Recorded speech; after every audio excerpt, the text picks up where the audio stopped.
जय शिवराय मित्रांनो. योजना दरबारमध्ये मी संभाजी गायकवाड पुन्हा एकदा आपल्या सर्वांचं स्वागत करतो.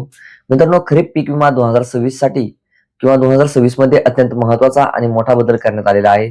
शेतकऱ्यांसाठी जाचक ठरलेली एक मोठी अट आता ती अखेर हटवण्यात देखील आलेली आहे. तुम्हाला माहितीच असेल की पीक विम्याची अर्ज भरत असताना किंवा पॉलिसी सबमिट करत असताना शेतकऱ्यांना एक संमतीपत्र द्यावं लागत होतं, ज्यामध्ये आपल्याकडे कोणतेही पीक कर्ज नाही किंवा आपण या जमिनीवर कोणतंही पीक कर्ज घेणार नाही असं लिहून सरकारला द्यावा लागत होतं, किंवा कंपन्यांना द्यावं लागत होतं. या अटीमुळे आता गोंधळ देखील उडालेला आहे आणि उडालेला होता. शेतकऱ्यांच्या मनात प्रश्न होता. तसंच ज्या शेतकऱ्यांनी अद्याप कर्जमाफी झालेली नाही, त्यांनी नेमकं काय करायचं? भविष्यात कर्जमाफी झाल्यावर जर पीक कर्ज घेतलं तर आपली पीक विमा पॉलिसी बाद होणार का? असे प्रश्न निर्माण होत होते. बँकेत गेले तर बँक कर्जदार शेतकऱ्यांचा पीक विमा भरायला टाळाटाळ देखील करत होते. आता त्याचबरोबर या सर्व गोंधळामुळे आणि जाचक अटींमुळे अनेक शेतकऱ्यांची पीक विम्याकडे पाठ फिरवण्यात देखील आलेली होती. शेतकऱ्यांमध्ये मोठा रोष देखील निर्माण झाले होता.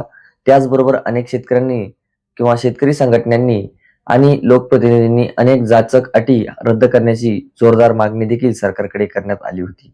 आणि याचीच दखल घेत कृषी आयुक्तालयाने केंद्र शासनाकडे पाठपुरावा केला.